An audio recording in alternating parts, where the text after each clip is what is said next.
a podcast in the making. TPC 144, July 23rd, 2020, 12:08 p.m. Eastern Time. Available on YouTube, BitChute, DTube, Spotify, Vimeo, and anywhere else you can find it. It's probably there. If it's not, comment and I'll get it there.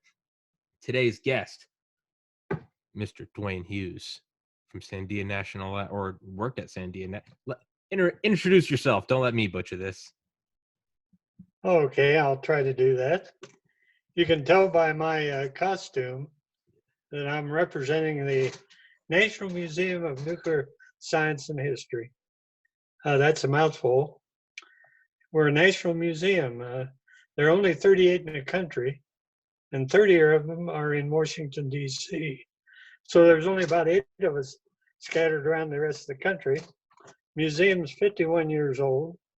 We've been in 3 different sites, and we're currently in our latest site, which is 11 years.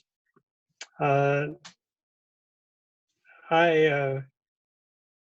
received through the museum a list of 50 questions that you had your viewers write into you. I've reviewed those questions, and one of them came to mind, and that is, what made you get into this specific field? And so let me tell you a little bit about myself. Sure. And what my qualifications or unqualifications might be. I grew up in a little town near Dayton, Ohio, a town named Miamisburg, about 5,500 people. And in the late 40s, about 1947, the AEC began to build mound laboratories. It was on a hill right above the town there, in Limestone Hill, and they mined it out. I mentioned that the town is 5,500 people. There were 5,500 construction workers came in, started tunneling out that hill. Well, that got me interested in AEC way back when I was still in mid school. After I finished my education in physics, I applied and had literature from Sandia Laboratories in Albuquerque. I applied there and got a job in 1956. Worked there 38 years in both the weapons work and in nuclear power. I really had 7 different careers in different organizations during that time. I retired at the end of the Cold War in 1994, and I went to volunteering at the museum 21 years ago. The museum now is seeing about 57,000 people a year. I'm there 2 days a week, so I've seen an awful lot of people come through the museum at the time. Got a lot of attitudes expressed to me about the nature of nuclear power. The museum is in 3 areas. Our charter calls for us to address the whole breadth of nuclear science. 3 basic areas. One is weapons, or the history of the atom bomb. Most people come there to see that. It starts with the splitting of uranium nucleus, goes through the Manhattan Project, the Cold War, and our current weapons, the 2 bombs, B-1 and B-83 bombs. Another section is on nuclear medicine, and the 3rd section on nuclear power. And that's what I want to concentrate on in this podcast, is because there were 5 questions of the 50 that started a theme, actually 3 different themes. One is transition out of nuclear fuels and where are we headed. Another one is on safety of reactors. And the 3rd is on reactor waste. So I'm going to address all 3 of those. Our museum policy is that we try to stay neutral in these things. That's difficult to do when you got strong opinions like myself on one way or the other. We try to stay factual in facts that we believe to be true. We don't speculate, and we don't get into political sensitive areas. We try to stay away from those. We don't get into arguments with people. on who did this or who didn't do that. I'll start, I think, by taking a tour of the museum. As I mentioned, there were 3 parts, and I'm concentrating on nuclear power area. And we'll begin where we begin in the museum, and that is discussing the various sources of electricity. And we have 5 panels that talk about the different sources. And each of these panels have listed on them the pros and cons of each electric source. Rarely will you see in the media or anywhere both sides delivered. Mm-hmm. You either hear a rant one way pro or the other way con. Yeah. So very seldom do you see both of them in conjunction. I'll start with fossil fuels. The numbers that I'll be giving you are out of the Energy Information Agency, EIA, updated March 20th. The fossil fuel panel is 61% of our electrical power right now is being generated by fossil fuels. But within that, the mix has changed. Coal is going down and natural gas usage is going up. Right now, 38% of the energy is being delivered by natural gas. 23% now is coal. Mhm. At one time, it was reversed. But natural gas is taking over. It's become more available. It's cheaper, and now is economically ahead of coal, and primarily due to fracturing, which is a controversial topic in itself, but it has really released a lot more gas. The next panel in is nuclear. I won't say much about it right now because most of my talk is going to be about nuclear, but it's providing 20% of our electrical power. So between the two, we're up to around 81%. The next panel is wind. And wind is contributing right now about 7% of our electrical power and is rising faster than the next panel, solar. Solar is just a little less than 2%. Total of the two are about 9%. The fifth panel then has to do with hydroelectric. That's the power from the big dams. Mm-hmm. That's about 7% of our total generating power. But that is capped. I doubt if we'll ever build another large generating dam as those in the TVA projects or Hoover Dam or Grand Coulee. Mm-hmm. Those are probably history as far as the future, but they'll be there for on beyond our lives, but not probably more than 7%. When we look at those, the hype that you see is for renewable. Renewable is 3. It's the wind, solar, and it's not mentioned. Hydroelectric is renewable, 7%. When I have classes of kids coming through, I always mention to them that, well, with wind and solar, you got to remember the wind doesn't always blow and the sun doesn't always shine. Yeah. So what do you do to control what's called base power? Base power is what's available 24 hours a day, 7 days a week, and it needs to be reliable. Right now, there are 3 sources of the 5. That's fossil fuels, nuclear, or hydroelectric. Mm-hmm. And it looks like fossil fuels are going to be going away. And I'll talk about that a little bit more later. But remember, base power. Now in the renewables area, there's discussions this week, and they get into the politics of it, that, well, renewable and solar will become 24-hour sources because of battery technology. And I have my concerns about that, but let's go on. Won't give you my personal opinion.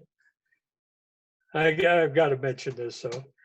Can you imagine New York City, the size of the battery building that would take enough electrical power to power New York City for maybe a 2 or 3 day storm that comes through, where the wind doesn't blow and the sun doesn't shine? That may be a real problem. Yeah. Well, I try to digress there, which I shouldn't. Anyway, fossil fuels really, though, are limited in the future, either because of the environmental impacts, the emissions, the people that want to see all that go away. But fossil fuels are really limited. Someday we're going to dig up all the coal, we're going to use all the gas, and then what's left? It's either wind, solar, combined with batteries, hydro, or nuclear. So right now, looking forward, I put my money on nuclear. Yeah. It really is the only 24-hour, 7-day-a-week reliable. Our reactors today now operate 93% of the time. They're very reliable. And I'm going to be talking quite a bit about those. At the museum, though, I'm really saddened by the people that come in and their ignorance on nuclear science. We don't teach it, and you don't really get a fair look at it by reading the newspapers or anything. I had a little old lady the other day that came in, and she asked me, "Are reactors safe?" And that really saddens me, because I said, "Well, you think they're unsafe?" "Yeah, they're unsafe." And I said, "Well, why?" And she said, "Well, Chernobyl." Yeah. I'm going to be addressing that a lot, because that is really, Chernobyl is really misleading. Yeah. And is an accident that should never be considered in looking at nuclear power. I'm going to address that more. The other thing is one of the questions. It's on your listing there. It's, let's see, I got to go back. Oh, it's 16A. Okay, 16A. You going to look it up there, Tom? Yeah, I'm going to pull it up on my phone. 16A. I'm curious about nuclear power, and if he has any insight on how to make nuclear a safer and more integral part of our power grid. Now, when I read that, I assume that writer thinks that current reactors are not safe and must be safe. These are all old reactors. We already have new designs which are much safer. But now when I say that, you will come out thinking, well, if they're safer, then our current ones aren't safe. Yeah. Yeah. I think the current ones are extremely safe. See how that can be taken out of context? Yeah. So anyway, I want to address the area of safety. And, when the public looks at reactors, they think really of 3 accidents. That's Chernobyl, Fukushima, and 3 Mile Island. And very unfortunately, just when the whole development of nuclear power was about to take off, we had 3 Mile Island. We also had the movie China Syndrome, which did an awful, unfair, sick, fictional account of nuclear power. But it really swayed public opinion. All our reactors today are light water reactors, moderated light water reactors. Water is used for both cooling and for what is moderation. Mm-hmm. I'm going to talk about that in a minute. And what Chernobyl is and what are other reactors that we use to make plutonium. So let me talk a little bit about nuclear science. And this is as much as I'm going to lay on you, because you can easily get into things that make your eyes glaze over. Yeah. I'm going to try to keep it to a lay audience. Okay. One concept that is necessary in a reactor is to moderate neutrons. And what we mean by that is that when a nucleus of uranium splits, the neutrons coming out are very hot. They're very energetic. They're traveling about 2 million electron volts. They're going at about 11% of the speed of light. So they're zipping out and they go flying right by another nucleus and they don't interact.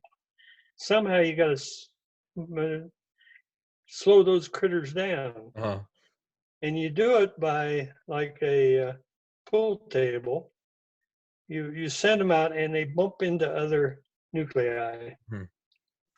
And each time they bump into it, they lose kinetic energy and slow up. So after they bumped into other nuclei about 60 times, they're now down to a low enough velocity that they can interact with other nuclei. And the problem with that, though, is that these ones they bump into can't absorb it. Mm-hmm. They've got to bounce in and bounce off. And there are two materials that work best on that. One is graphite and the other is heavy water or deuterium, those two products. Now, right before World War II there, the Germans had deuterium and they were trying to slow these down using deuterium. We had no deuterium in this country, but we had lots of graphite. Mm-hmm. So we used graphite. Fortunately, though, we also had an immigrant, Enrico Fermi, and he had discovered that process of moderation and how you had to slow it down. Actually got the Nobel Prize for it. He came to the United States and he and Leo Szilard developed Chicago Power 1, the first nuclear reactor. And in December 2nd, 1942, they got a sustained controlled chain reaction. Once that happened, we knew we could build a bomb. We had enough information to actually build an explosive with it. And so that really gave emphasis into the Manhattan Project.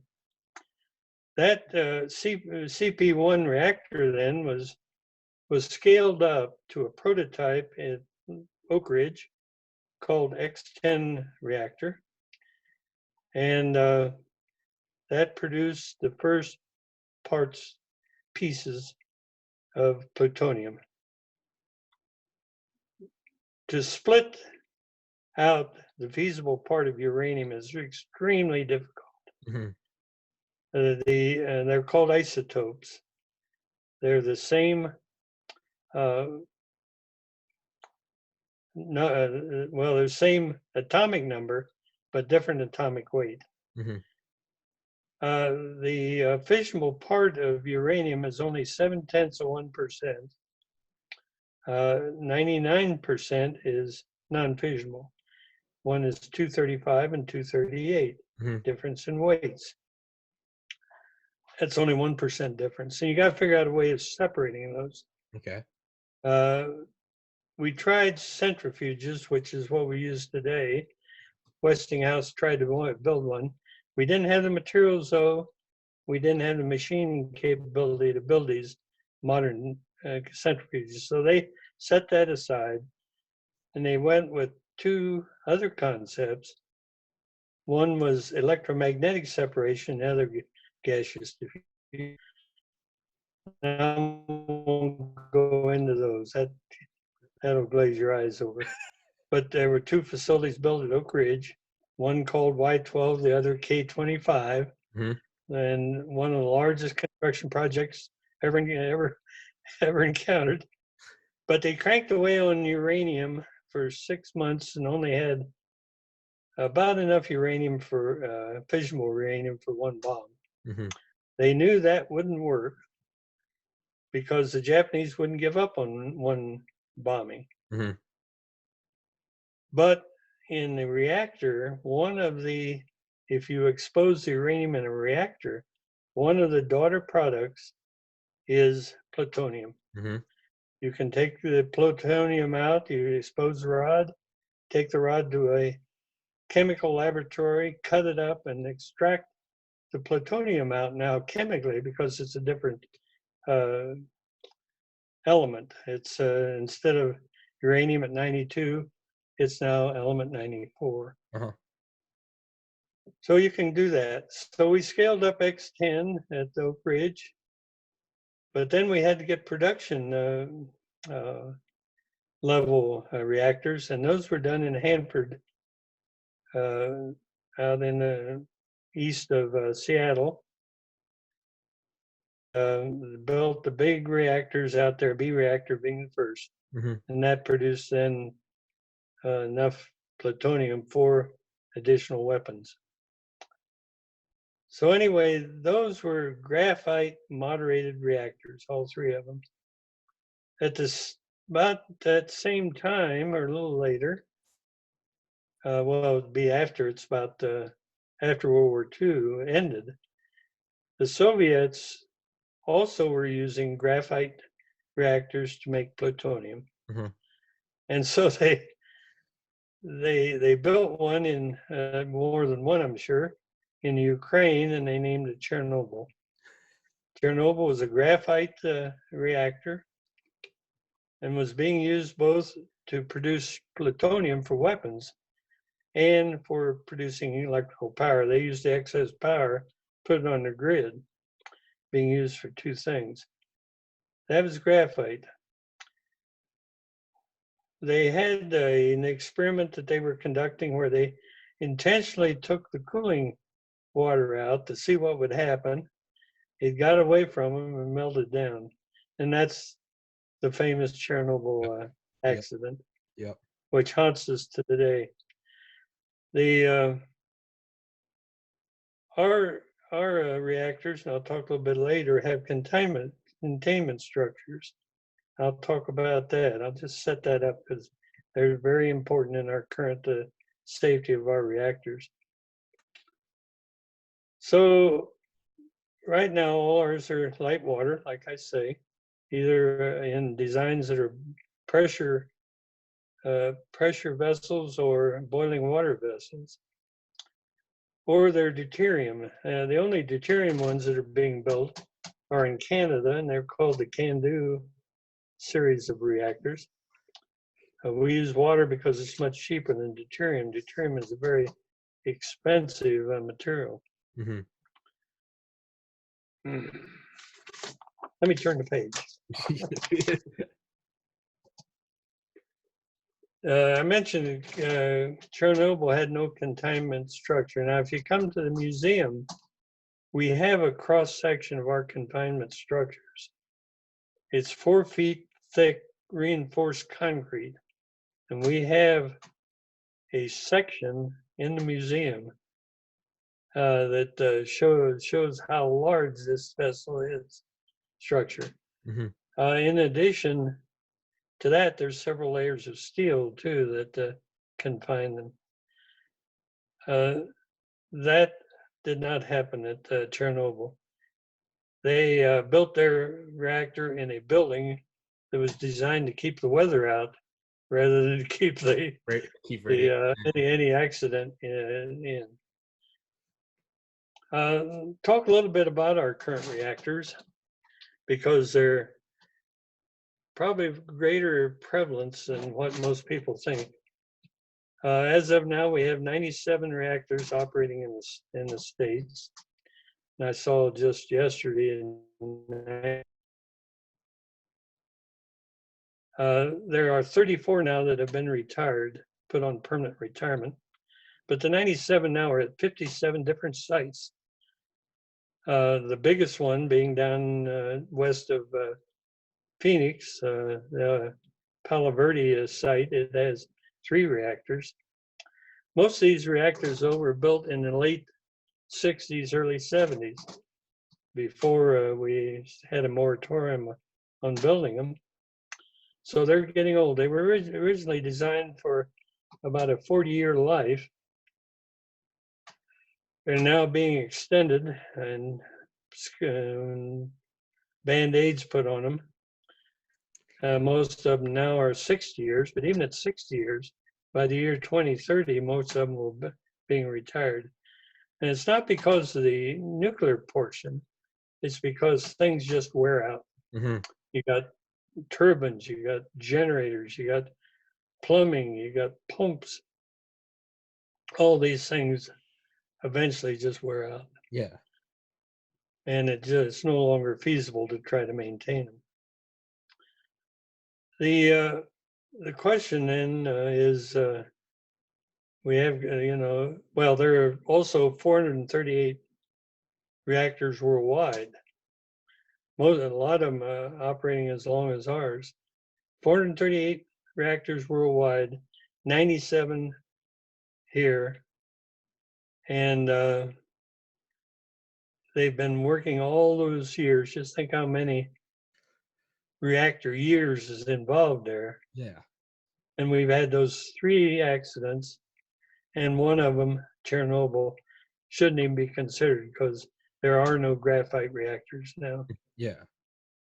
When I managed a group division at Sandia that reported to the vice president of the environment at Sandia. And he had an all hands meeting once and gave us a very profound thing that I see almost daily. Yeah. He said, unfortunately, we will spend our careers and our children will spend their careers determining how safe is safe and how secure is secure. Yeah. And we see that almost on a daily basis now. My big concern is that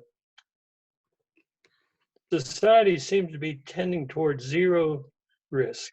Yeah. Which isn't And realistic. it all depends on our tolerance for risk. Zero risk is impossible. Yeah. Everything is risk. Say, well, no, not if you don't get out of bed. Well, that's risky behavior. Yeah. There's all kinds of things. It's bed sores and everything else. Yeah. Yeah. So there is no Still there is no saying it.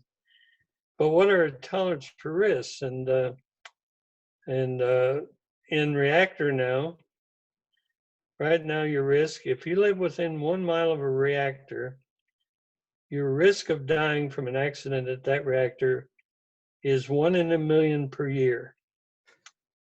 So some people look at it and say, geez, only 1 million, I'm moving. Yeah. No. But yet they'll go get on an airplane.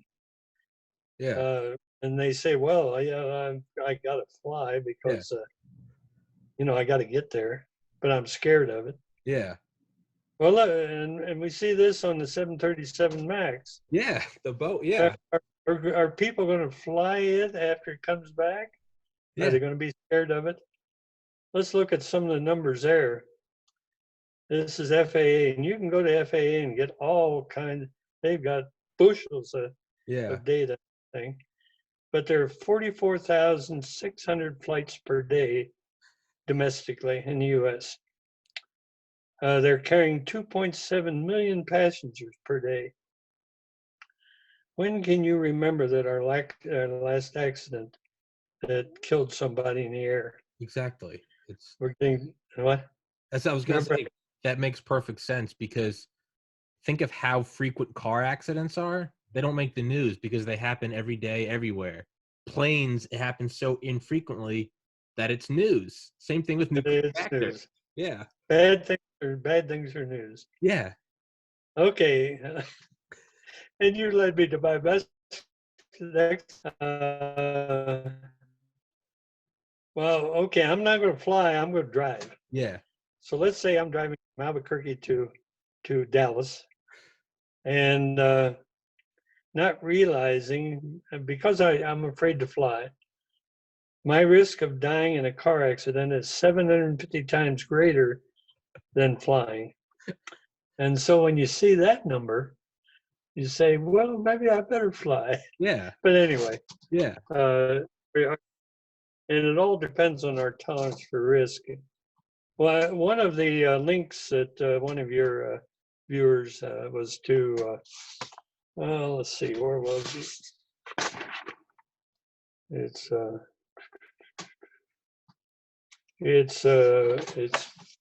4C on Yep. your listing. Okay. It's an article out of the Bulletin, which I really found interesting. It's public opinion on nuclear energy, what influences it. And I was surprised in that. I think the authors of that expected negative results. It turns out that it's around 60, 70% of Americans favor nuclear Hmm. power. And that surprised me. But anyway, you can go to that link and see the results of their polling. So there is a positive attitude, even with all the negative publicity that nuclear gets. Yeah.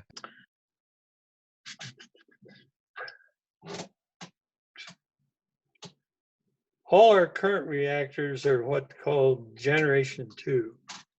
Generation 1 reactors are all gone. They're in museums. They're or been torn down. All ours are second generation. The Fukushima was the second generation. It was a boiling water GE design. And we have cutaways of it at the museum. They're very safe. Of course, they didn't anticipate a tsunami there that went up 70 feet. They were only designed for about 30 feet. Yeah.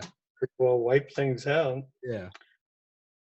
What surprises me, though, that the Japanese are very disciplined in this sort of thing, but they hadn't been keeping the reactors up to date.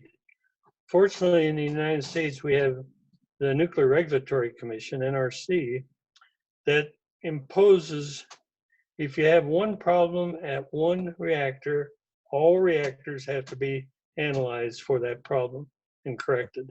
Wow. I don't know. And that's what we did after Fukushima. All the plants that were on the seacoast were analyzed to see if they could withstand the worst tsunamis. So we go through that. So we keep updating these reactors as we get more information about them. What now is being used and built in the country are what we call Generation 3 Plus. Okay. And in the United States, that is the Westinghouse's AP1000. Now, these are safer. Now I'm in trouble, say. Yeah. These are safer than the current ones. And why? It's a very simple thing. Why they didn't think of this initially. Instead of these pumps that rely on electricity to pump the water into the reactor, when you have an accident, use a very simple thing. You just put a 300,000 gallon swimming pool on the roof, and if you have an accident, the water starts raining down, just like a sprinkler system in your house. Yeah. It doesn't require computers. It doesn't require people. It's automatic. Uh-huh. And so this is the AP1000, and there are a number of different companies around the world that are producing these. The biggest market for the AP1000 is in China. Actually, I didn't mention it, but China is producing about half the wind in the world. They have a very big wind effort there. Plus, they're building these reactors plus they're building a coal-fired power week. So, and they use dirty coal, so that's a Yeah. problem in itself. And they're built So in. you don't we call this tank on roof. It's called passive cooling. So it doesn't require people and computers to get confused like they did at 3 Mile Island. Mhm. 3 Mile Island probably is what killed our new developments, really. It killed no one. There was a release of some radioactive gas. The big problem with 3 Mile Island, as I see it, is that they evacuated an area of 10 miles around it. Mhm. And the trauma of the evacuation, and also at Chernobyl and Fukushima, is they're experiencing greater uh, problems with the people that are evacuated than what the actual accident caused. Mhm. Let's turn to waste. Talk a little bit about waste. All right. If I haven't convinced you the reactors are saved by now, Yeah. you're don't bother me with some facts. I My know. mind's made. On the waste, then, the beauty of nuclear power is the reactors have zero emissions. They're completely clean. But you all know that the big problem is, what do we do with these spent fuel rods? They're very radioactive, and they have some naughty stuff in them, like cesium-137 and strontium-90, Uh-huh. that also plutonium, that are around for 30 years or more. I mean, 30 years, thousands of Yeah, years more. yeah. So it's a big problem, and they're so radioactive that it's very hard to do. Well, what we're currently doing is we take the spent fuel rods and we put them in the swimming pools. You don't want to go swimming in there, but put them in pools of water for about 10 years until the radioactivity drops down to some manageable level.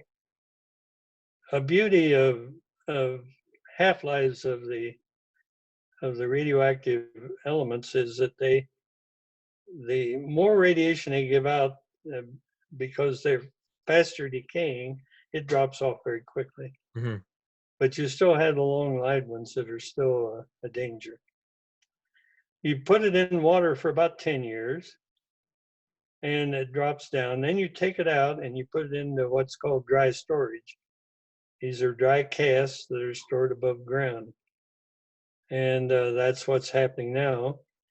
These are being stored at each of the sites because we have no central place to store them. So you've got 59 sites that have these pools of water, plus you've got in total 76 storage sites. I mean, the total is 70. 76 minus 59 is what? Anyway, a number of storage sites. 17. So they're being stored there. What's that? 17. 17? Yeah. 17 storage. Yeah. So the stuff is stored out there. To me, it's vulnerable. It's vulnerable to the environment. It's also vulnerable to possible terrorist activity. I can't imagine what a terrorist could do with one of these big tasks that if they broke into it, they would get zapped. You wouldn't want to be around them. Yeah. We've been building, and I was part of this, and Sandia is a big part of the design, and that's Yucca Mountain. Mm-hmm. Yucca Mountain is unique in that we've been working on it 30 years. We've spent $15 billion on it, and we can't use it. And to me, that breaks my heart because it is a beautiful facility, Why can't beautiful from a technology point of view. Why can't they use it? And the beauty of it is that it's not a burial facility, it's a storage facility. We can put those casts in, and if we want to in the future, extract them, Mm-hmm. because someday we will be recycling these fuel rods. Mm-hmm. 96% of fuel rod can be recycled and that is really abuse. The French, Russians, British, Japan, they're all recycling theirs. Mm-hmm. We aren't. And the reason is back in the 70s, the Carter administration outlawed recycling because part of the 4% that's left is plutonium. Mm-hmm. Plutonium is used in weapons. So there was concern about proliferation, nuclear proliferation. So that executive order went into effect. The Reagan administration reversed that order, but yet now no one is willing to touch it. You got the not in my backyard problem, Yeah. which you got with Yucca Mountain, and also the very high capital expense of building a recycling place. As far as Yucca Mountain goes, then I just mentioned that that in Yucca Mountain, not in my backyard, Yeah. it really took a hit with a very influential senator from out there, Reed. He's now retired. But the concern was that Yucca Mountain is 85 miles from Las Vegas. And the concern out there is that that might negatively impact the people that go to Yucca Mountain if they knew they were within 85 miles Yeah. Yeah. of a dump, Yeah. a waste dump. Yeah. I doubt too many people that go to Las Vegas I don't think they to care. gamble are too concerned about that being in a mountain 85 miles away. But I think they're okay that with that they're okay with that the risk. that okay's risk. Yeah. You'll see in the news in just the last few weeks where now I'm getting it because I got to use Trump's name. I'm getting into politics. They had started to start back up Yucca, Mm-hmm. and Trump has canceled that. Why? And I want to go. I don't want to go there. It's probably political reasons. Okay. So anyway, right now Yucca Mountain is on hold, and we got the not in my backyard problem. So it's still a problem. They're hunting around in West Texas for a repository, another one in southeastern New Mexico, but that is going to be a problem of the future. Have you ever read the book Raven Rock? No. It's a book by an author named Garrett Graff. It's about all the nuclear bunkers from FDR through the Obama administration. But they give a little history on like the nuclear tests back in the 50s. And it's funny that you're saying that not in my backyard, because in the 50s it was actually a selling point where if you came and you'd be able to wake up early, and they'd go have a drink in the morning with pancakes and eggs, and they said you could see the flash from over the mountains and hear the boom. And so people literally used to go there and be like, let's go watch an atomic bomb. And it's like, how the times have changed. Now, you can't have it near me versus like, let's wake up early, honey. Like, let's watch the bomb. It's, yeah. And see, I've lived through that transition. So. Yeah. It's. I was 11 when we dropped the bombs in Japan, and I remember that like it was yesterday. So Really? from the time that World War II ended now, a lot of reversals and a lot of changes of attitude toward the field. How did you find that? How did you find that out? Like I was 11 on 9/11. I was in 5th grade, and I remember it coming on the intercom. I remember they said, there was an attack in New York, and they didn't really tell us because they didn't want to scare us. But I was 11 years old then. You were 11. How did you find out? Was it in the news? See, back then, there were about 600,000 people that somewhere in the United States worked on the Manhattan Project. Mm-hmm. Now, you might have been a machinist in Detroit, mm-hmm. and you were machining a part, but you didn't know what the part was for. Yep. Back then, even with 600,000 people involved in one way or another, it was kept secret. Yeah. Up until the headline came out that we had dropped an atomic bomb. Well, what is it? at that, if I did, I don't remember what I did at 11. I Yeah. did on in school, Yeah. but when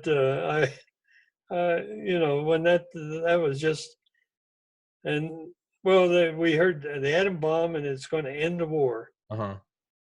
And I don't know if you still want to go into it. We can talk a little bit on the morality of dropping the bomb, which is one of the questions. Absolutely. I forget which question it is. So if you want to go on some more, we can talk about that. Sure, absolutely. We can absolutely do that. Yeah, let's see what is it? It's Let me try to find it. it's somewhere in the middle here. It's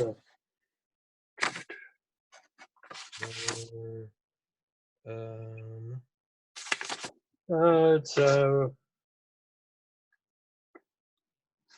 also we can talk about fusion. Also talk about suitcase bomb if you want to too. absolutely. It's Another question. it's 7C. What 7. what is your moral stance? Is that it? Well, the one that I was thinking about initially is the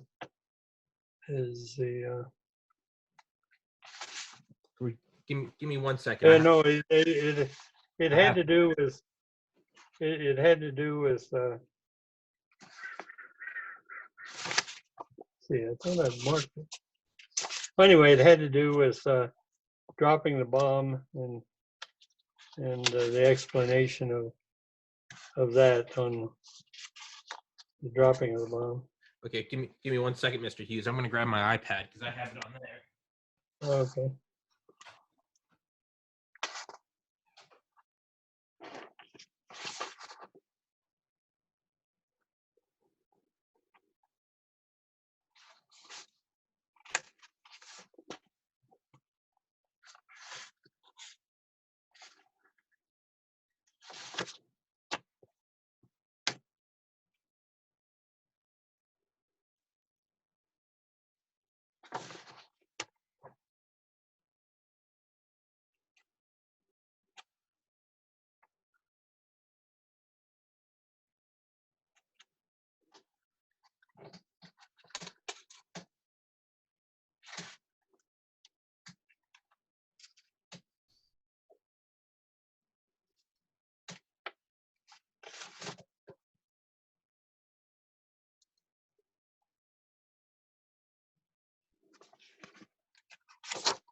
Okay, found it.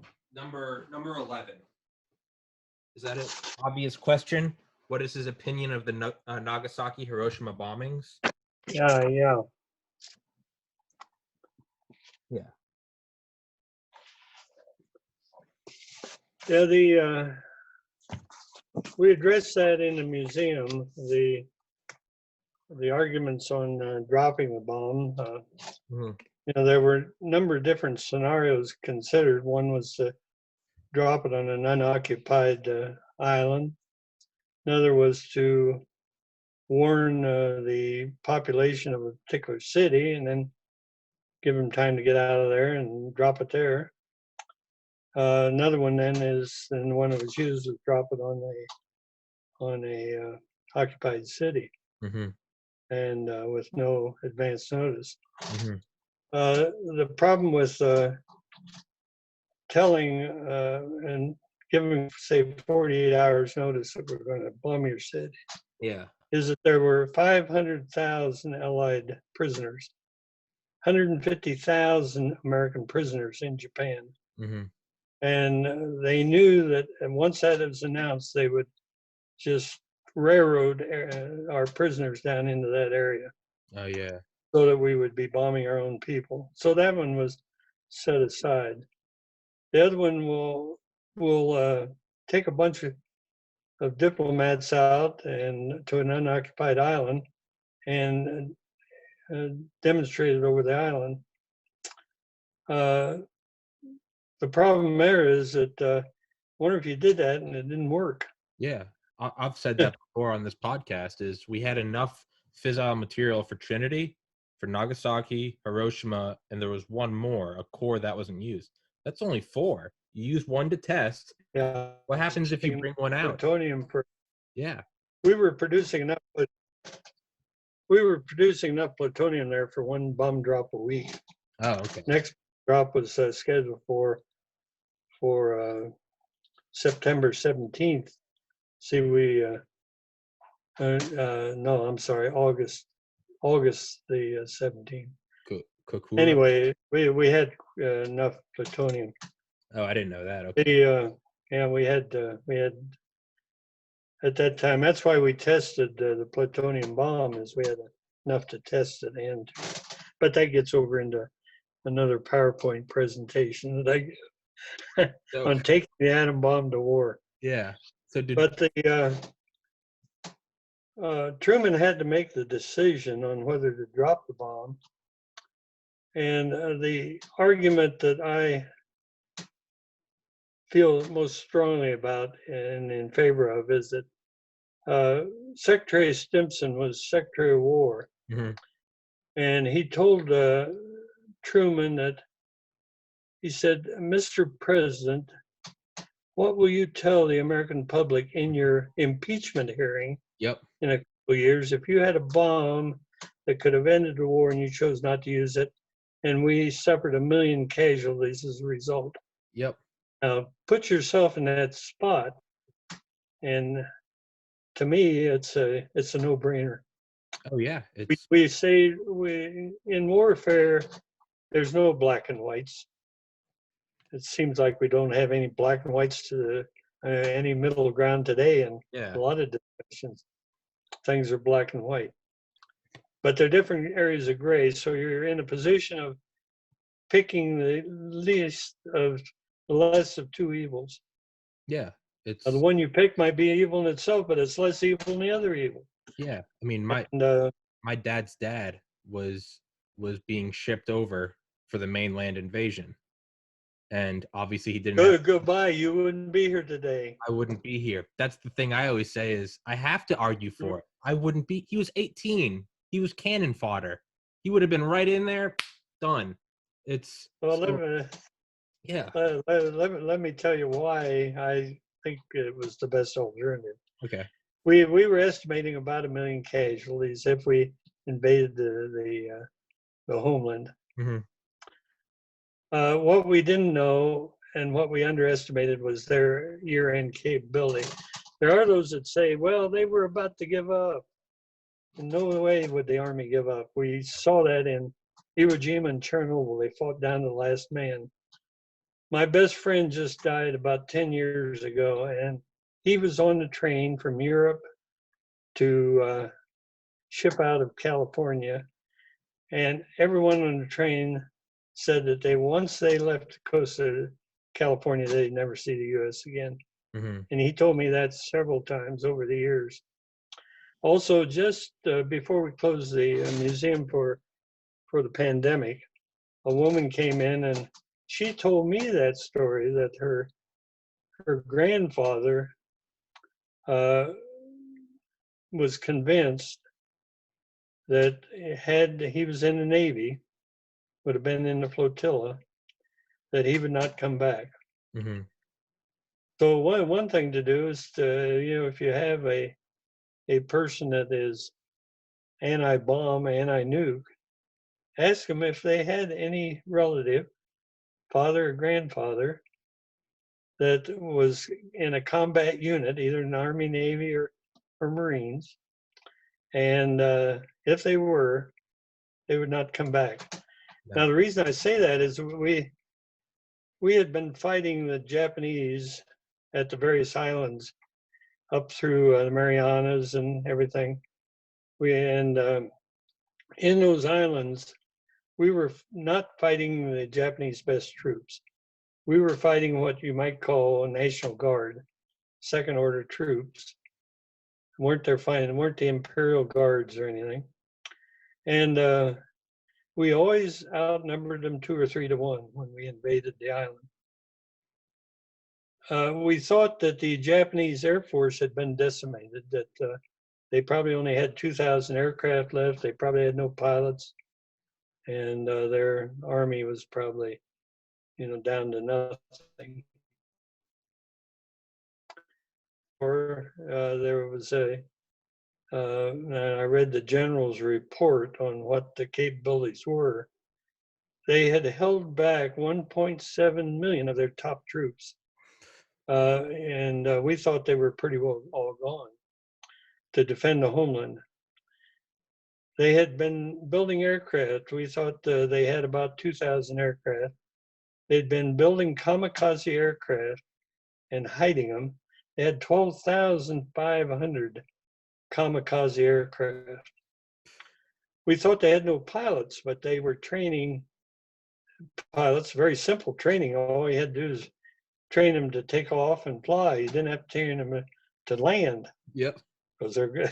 Yeah. They would have to land. Not landing. 12,500. They had built 1,800 one-man submarines, kamikaze submarines. Suicide torpedoes. 1,800. Our Navy flotilla going in was about 850 ships.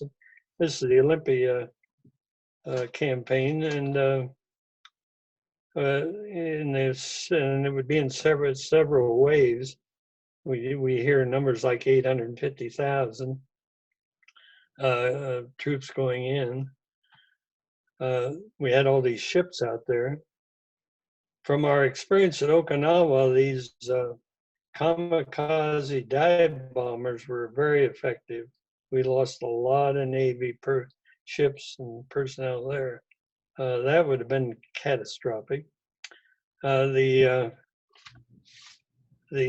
areas that we were going to land on, it's on Honshu or Kyushu. Anyway, on where we were planning to land, they had hollowed out those hills as they had in Iwo Jima and Okinawa. Those two islands were actually Japanese islands. The rest of we had invaded, the Japanese had invaded. Mm-hmm. So they had tunneled and had emplacements like Okinawa and Iwo Jima. So it would have been slaughter. And they also had trained 28 million civilians to attack in waves. Yep. Using axes and pitchforks and pointed sticks. Yep. Can you imagine being a machine gunner and having these waves of people coming at you? Yeah, that you have. You'd run out of bullets and you're dead. Yeah, they had 32. So it would have been an unimaginable thing. Truman had fought in Europe, in France in World War I, and he had seen what the cost of dragging things out was. So I think he made of course, I'm conservative and a Republican. He's a Democrat. Yeah. My granddad hated him. Yeah. But I really give him credit for making decisions, and I think he made the correct one. Absolutely. They were training children. They were training children to put bombs on their chest and crawl under American tanks. Yeah. They handed out something like 32 million bamboo sticks, sharpened bamboo sticks, and it was charge them and stab them until they shoot you. The idea that they were about to surrender it's based in nothing. It's not based in fact. Well, the politicians were, and the emperor was, but not the army. They fought it right down to the end. We learned at Iwo Jima and Okinawa that they were going to die to the last man. We lost 30,000. Well, we had 30,000 casualties in Okinawa alone, and all but just a few Japanese surrendered, and that was because they had been shot up so that they were stretcher cases. Yeah, I mean. So anyway, I look back at that and lived through it, and we were so, we so hated the Japanese at that time that it's difficult to put that into words today. So hopefully, things really turned around. It was tough. Yeah. The another one that is There's one on suitcase bombs. Yeah. Are they our smallest bomb, and this is clear back in the 60s, Davy Crockett. is a Davy Crockett. Yeah. It uses a W-54 warhead. It's an implosion warhead. And it's in two forms. One is the Davy Crockett that's launched with a recoilless rifle. The other is a canister that's put in a backpack where a paratrooper can land and take it over and set it at a prime location somewhere and set a timer in it and take off. That weighs 58 pounds. That is sneaky. That is sneaky. So that's a suitcase bomb, right? Oh, that Yeah. is terrifying. Any SEAL or Ranger could tote that around. Oh yeah. One in each hand. Yeah, the green light. So anyway, suitcase bombs, and that is a concern now on terrorist activity and everything, because even it's not a Hiroshima level explosion, but it's a big enough explosion to get your attention. That's for sure. Yeah. And I know what the yields are, but at the museum we do not discuss yields. So okay. You have to kind of guess yourself. Okay, I was gonna ask you, but okay, I'll look it up myself. Yeah. Well, it's well. See, now you got me in trouble. I can tell you a lot of this is on you look it up. You can look up the B-61 bomb. Oh yeah. But I can't comment on it because that gives it some validity. Yeah. Don't comment. I don't want you to get in trouble, Dwayne. Don't do it. You take it. Don't do it. I'll look it up and I'll add it in another podcast. Don't get in trouble. Yeah, that's a different subject. But anyway, morale on what we did to Japan. I think I'm deeply religious, but even that, I think we were on the right side there. Yeah. So do I. I think you probably saved a lot of Japanese lives as well. Well, initially they said 3.5 million, but it would have been much more than that because the war would have drug on. And I'd guess probably 5 million or so if they did those human waves as they were. Yeah, they weren't going to. And then another thing, which I really hadn't thought of before, but would we have used a third bomb if we were losing? I hadn't thought of that before. Yeah. Now that would have been a decision there, Yeah. To take a defensive position where you're losing and drop a third one. Yeah. I'd have to think about that a while. Yeah, because that's the other thing is like, what if we had not used the bombs and instead gone on with the land invasion? Well, we'd only lose so many soldiers before we'd pull out and then drop the bombs anyway, right? So it's either way. I don't think there was. I think that the greater evil was World War II, and the lesser evil was the bomb, and we used the lesser to defeat the evil, the larger. That's my humble opinion. Yeah. Yeah. I go along with that. Yeah. Well, let's see. We've been at it. Hour 15 minutes. Well, that was okay. Goes by. I had thought initially I'd get these. The beauty of it, I've done enough research to do this, that I'm now going to do I have 6 PowerPoint 1-hour presentations that I give on the Manhattan Project. They were from Trinity to CP1, and so I'm going to turn this into a PowerPoint. It'll probably be 50 or 60, maybe 70 slides. So I'll put in the pictures and everything. Oh yeah. And then I haven't done one on nuclear power, see, so you gave me an idea there that Good. not doing anything else other than that. Yeah, it's Maybe I'll work on that. nothing else to do but keep yourself busy. It's you gotta stay sane in Yeah, the pandemic. That's what I'm doing. I'm reading books nonstop. Got to keep my mind busy. Otherwise, you get stir crazy. that's right. Yeah. Oh, Mr. Hughes, thank you so much. Yeah, you're quite welcome. And Like my main motivation at the museum is that if we don't teach history, it's going to repeat itself. It's that old adage. yes, sir. And I see people coming into the museum that have zero knowledge. And this link that we were talking about on attitudes toward the nuclear energy, turns out that they also have a poll depending on the person's knowledge of how much they know about nuclear energy. And they found that the more you know about it, the better you accept it. Yeah. Yeah. And that's really an interesting particular link.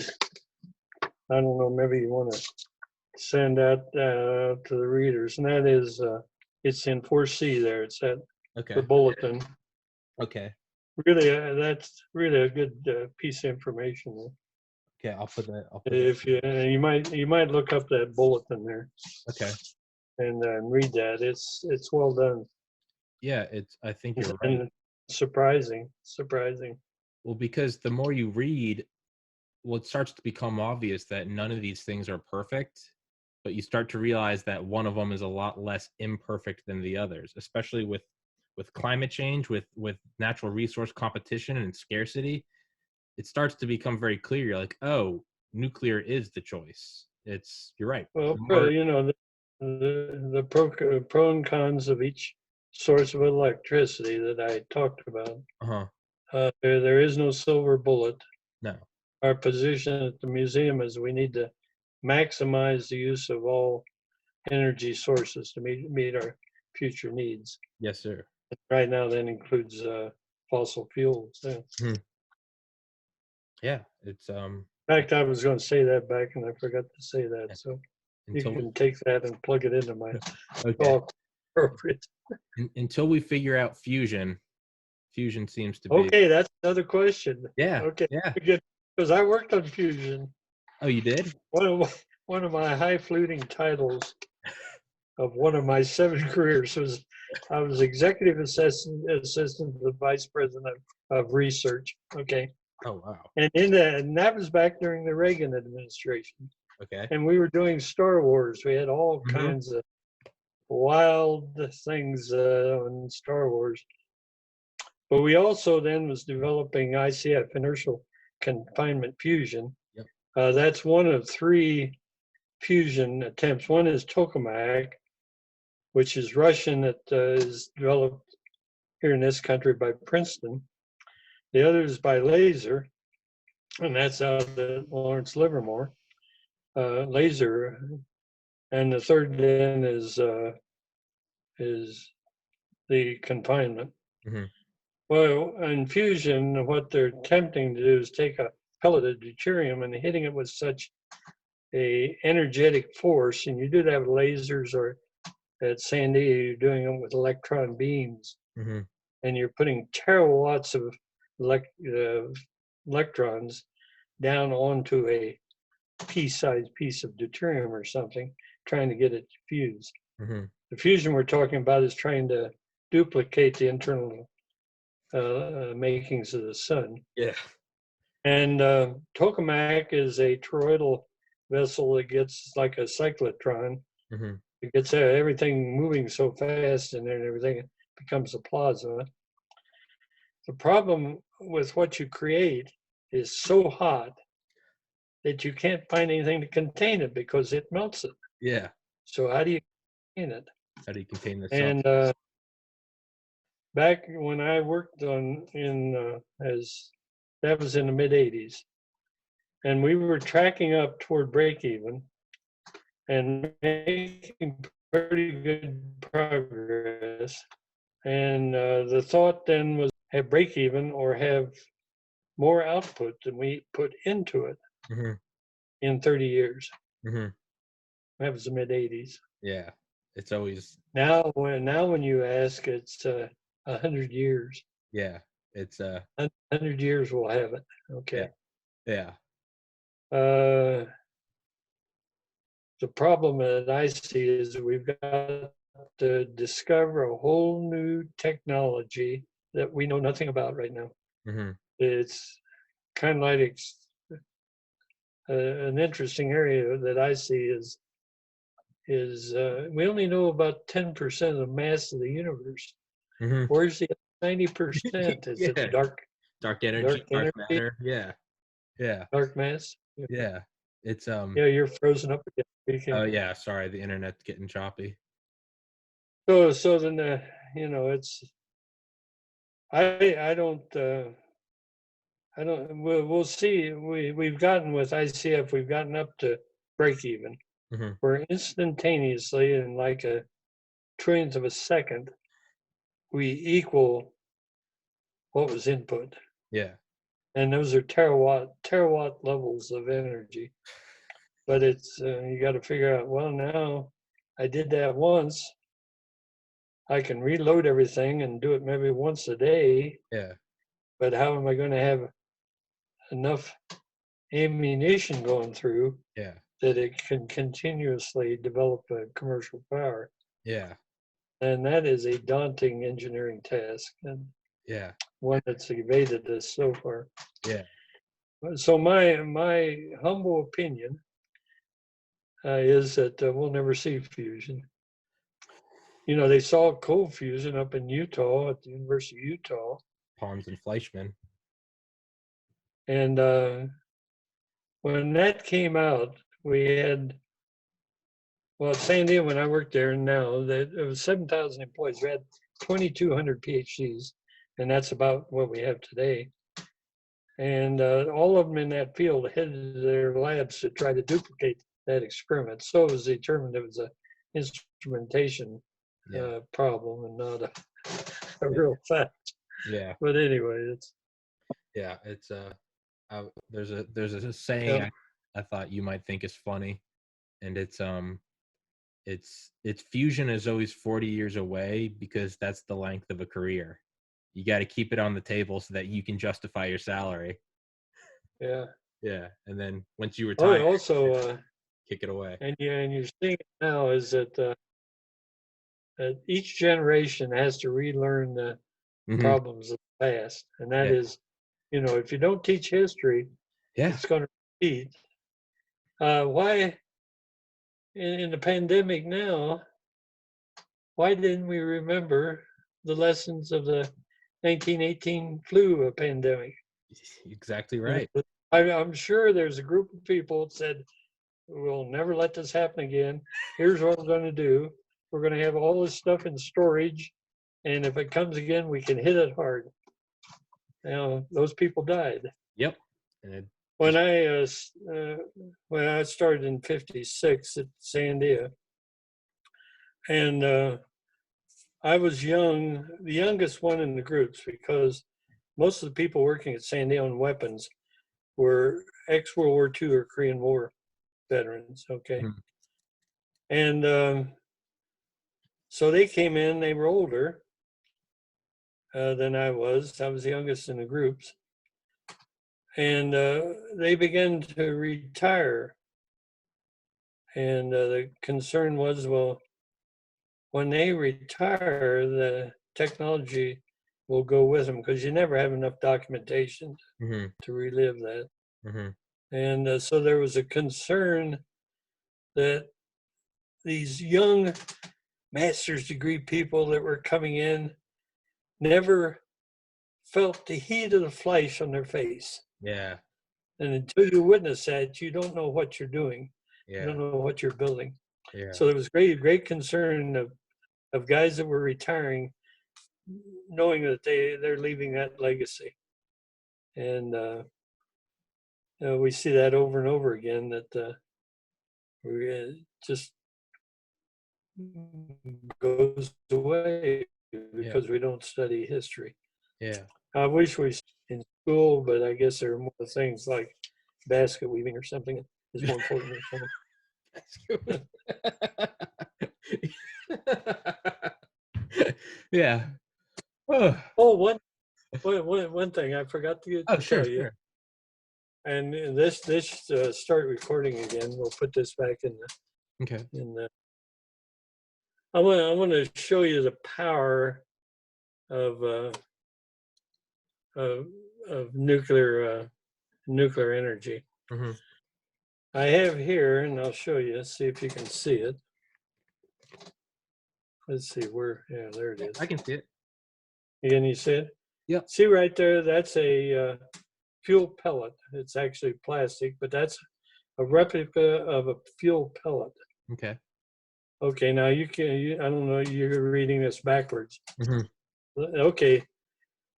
In natural uranium, to have light water reactors modify, you can't use light water with natural uranium. You have to use an enriched, so we're enriching now with centrifuges, we're enriching uranium from 0.7% of uranium to 5%. Mm-hmm. So this little thing is 5% fissionable or U-235. Okay. So you think that would probably be about the size of a sesame seed Mm-hmm. if you put it together in there. In its lifetime of that pellet, it will be equivalent to 3 barrels of oil or a ton of coal or 17,000 cubic feet of natural gas is in that. Wow. These now are lined up in tubes in a reactor core, and the tubes are in a core, they're 12 to 14 feet long, Mm-hmm. depending on the design of the reactor. So you have these strung out in there.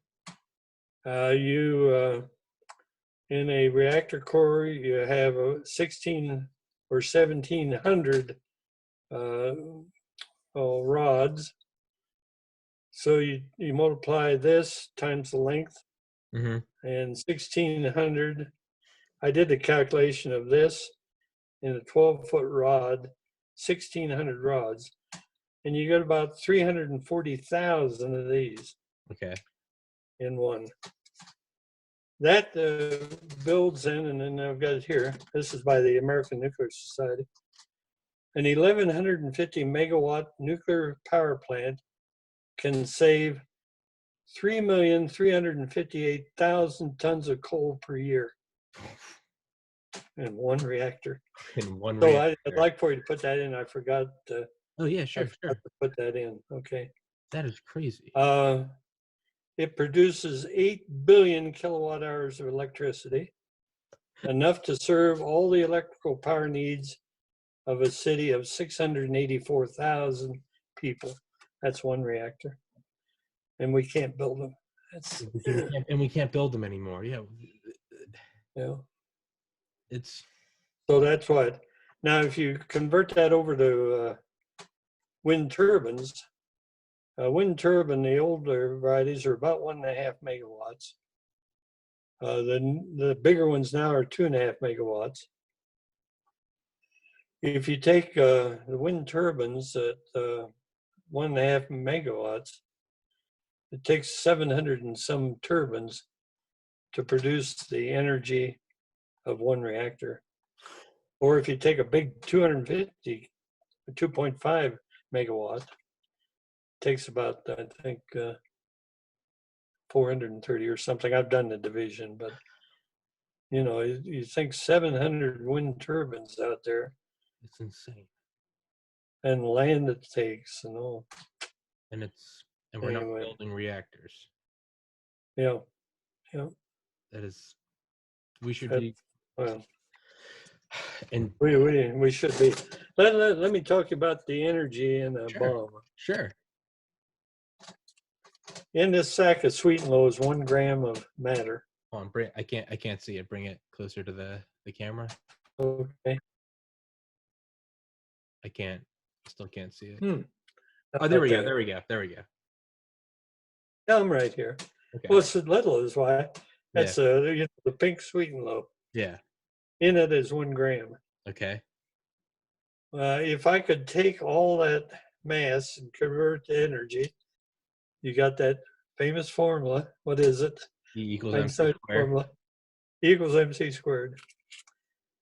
If I can convert all that matter, I get 20 kilotons of TNT explosive reaction. So in the Fat Man bomb, it converted 1 gram of fissionable material into energy, 20 kilotons, Good Lord. 20,000 tons out of 1 gram.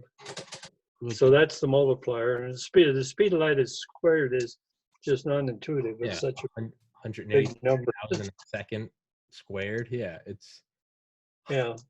Speed of light. I studied that. I tried to duplicate the speed of light, and 4 of us in college.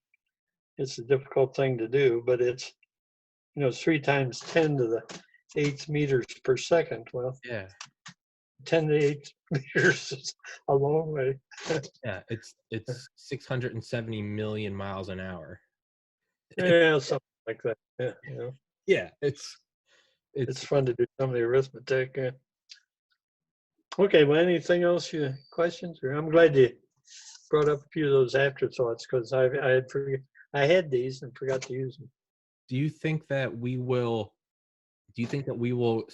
construct nuclear reactors? Because right now China is building a lot of them. They're even working on their own fusion, where the rest of the world is doing ITER, ITER, and I think China's trying to make their own.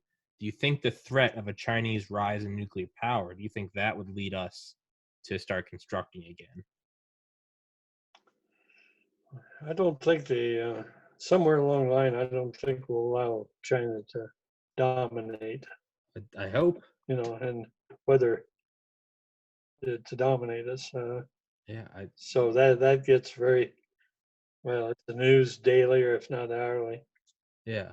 with economics and the COVID-19 and all that. But I'm very conservative. I'm nationalistic to the point. There is that camp though that are globalists. Yeah. And we see that, well, it's fine to be globalists and peace, but when it comes to push and pull, you tend to pull back. Yeah. It's a zero-sum game. And you tend to pull back and look at your natural interests rather national interests rather than global interests. So Yeah. that is above my pay grade. Yeah. Yeah. That's yeah. It's China to me is a big threat. Yeah. They're a huge threat. There's one question in here that has to do what's the chances of a problem, or where is it's forget just how it was worded, but it was where do you think the next problem is? And to me, it's Iran Mm-hmm.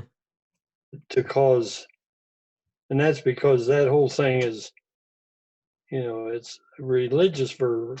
Mm-hmm. With the Russians, it was political, Mm-hmm. and there at least you can be rational. But when you get to the point of being willing to commit suicide, because there are 72 out there that virgins that are big glad. Yeah, it's My thoughts are, boy, you don't need many suicides, suicidal terrorists before you run out of virgins. so so they're limited on what the evidence would be.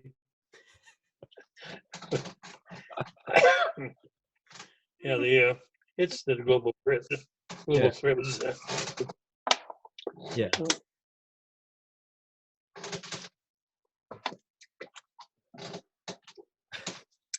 well, what I closed here. Let me read it to you. Sure. Or no, I didn't. I'd like for you to invite your audience that if they have any questions or comments about what was presented, to let you know, and we get back together and see if we Absolutely. can answer. I would Would you do that? I would absolutely love that. Yeah, I can Well, I can and invite feedback. Yeah, absolutely. Yeah, I can and I'd be happy to try to, if I awesome. can, give you further information. Yes, sir. Because Thank you. what we talked about here is just tip of information icebergs, Yeah. really. Yeah, I would love to. I would love to. I'll send it out and I'll ask for feedback, for questions, and we can put it together and we can absolutely do another episode. I would love to. Yeah. I'd like to see a version. I don't make it mandatory. It's really your call, but I would like to see it just to see what I said. Oh, absolutely. Sure. Oh, sure. I'll upload it. I'll upload it for you to see first, and then you can give. The basic thing is I want to be sure there are no errors in Sure. Sure. it, Yeah. and we correct those errors before it goes out, because the museum, we like to put out things that we believe to be true and Sure. factual. Sure. And it's awfully easy to negate that. Yeah. Yeah. I'll upload a version for you, and I'll send it to you, and we can go back and you can Albert, see if there are any errors. And if there are errors, what we can do is we can put that in the description. We can say at this moment he said X, but he meant Y or something like that. We can absolutely do that. All yeah. right. Thank Well, you. good talking to you. You too, sir. Thank you so If you much want for coming another, on here. yeah, if you wanted to podcast on some other question, Thank you, sir. like I'm much more an expert on the Manhattan Project. Okay. I think I've answered all possible questions on the Manhattan Project. Yeah. I will I've definitely. got, like I said, I've got six 1-hour PowerPoint presentations on different aspects. So I've got 6 hours of formal presentation on just the Manhattan Project. There's a lot of one of the biggest things, and that still blows my mind on the Manhattan Project, is from the time we started work at Los Alamos till we dropped the bomb was 28 months. That's insane. To try to figure out how they were able to do all that in a 28-month period. The fear of Blows extinction. my mind. The fear of Blows my mind. extinction from Germany and Japan. Fear drives it. Yeah. Oh well, we were highly motivated. Yeah, And motivation is one of the big things. absolutely. And for society to set an objective that is so strong, it takes all this interplay and stuff Mhm. out. You're going toward that goal. It doesn't matter whether you're black, white, Christian, non-Christian. Yeah, You're heading right into that goal. And exactly. we sure had that during World War II. Yeah. That's it, absolutely. You have a good goal and you work towards it. Everything Yeah. else. One of my things that really hit me during World War II is that I walked in grade school now. So I was about 7 or so. I walked about a mile to grade school.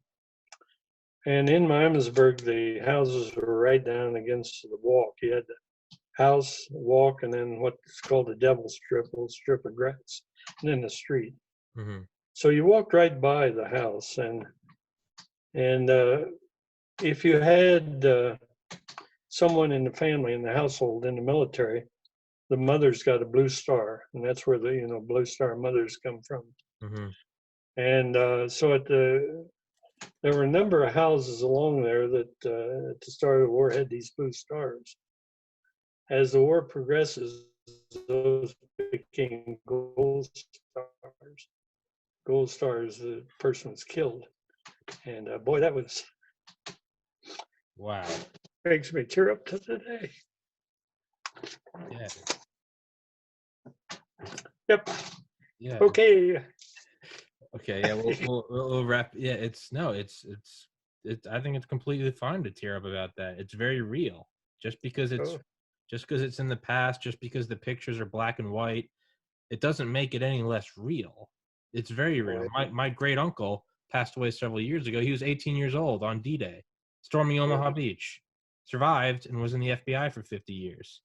It's my uncle passed away in If 2015. you really had a angel on your shoulders, if you got to Omaha Beach and Exactly. lived, Exactly. My yeah, other uncle's father was at the Battle of the Bulge. An uncle of mine that passed away in 2013 was drafted into Vietnam. I mean, that's why I have the American flag behind me, and I always say this, and people think I'm kidding, but I have the American flag because it's the fact that I have the luxury at 29 years old to say whatever I want freely, and to not worry about an invading army is because of all the brave individuals that came before me. That's why I have this, is to remind me. Any that episode you see backdrop. it. Exactly. It's and that's why. So I One, think one, one of my close friends was in the Third Cavalry. He was in a tank in Patton's group at the going to the bulge. You know, Patton counterattacked and yeah. saved really the turning of the whole thing. But he was in a tank crew, and the weather was bad, and they had stopped, and they all had dug foxholes, of course. Yeah. And the sun had come out, and they were out there standing by their foxholes, and some fighters were coming in, and they thought they were ours. Well, turned out they were German, and they started getting strafed. So he got the Purple Heart because he dove into his foxhole, but he had forgotten that he had found a glass bubble to keep the rain and stuff out, and he put it over the foxhole. And when he dove, he broke through the glass bubble he had, and he cut himself, so he got a Purple Heart for it. But he told that story like it was right down funny. That's brilliant. That's what would happen to me. Yeah, everyone else would get injured, and then I'd hurt myself. That's probably what would happen to me. Yeah. Why'd you get a Purple Heart? Because I tripped. So, some don't talk about it. Yeah. Yeah. You get Purple Hearts for a lot of reasons. Yeah. Wow. That's brilliant. All right, Mr. Hughes, I've kept you for an hour and Well, it's been fun. So. It's been super fun. Thank you so much. I'll get some questions, and we can do that. I'd love to have you come on and just talk about the Manhattan Project, just everything you know. It's I would love to keep doing them. We just got to schedule it a week out so I can figure out what time, and I would absolutely love to. Yeah, let's see if it's so. Yeah, I'd be glad to talk about it. And unless you see pictures like I have in the PowerPoint, it's really hard to describe what Los Alamos was like during the winter that they did the design of the bombs. What living conditions were like there, and until you see a car parked out there that had sunk into the mud where the tires were gone. It was mud. It was sitting. The chassis was sitting on the mud. Mm-hmm. Or you see pictures of the women hanging their clothes out on clotheslines out with snow on the ground, Yeah. and those that really comes home. Yeah. And that's hard to describe, but it. the always Dwayne, you still there?